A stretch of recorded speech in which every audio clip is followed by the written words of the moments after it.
Oh, I am so hungry.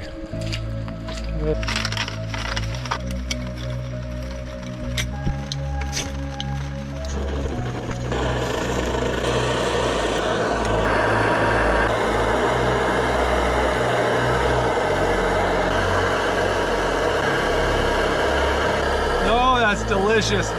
It's not fancy, but it's warm and it's quick. Two things I really appreciate right now. There you go.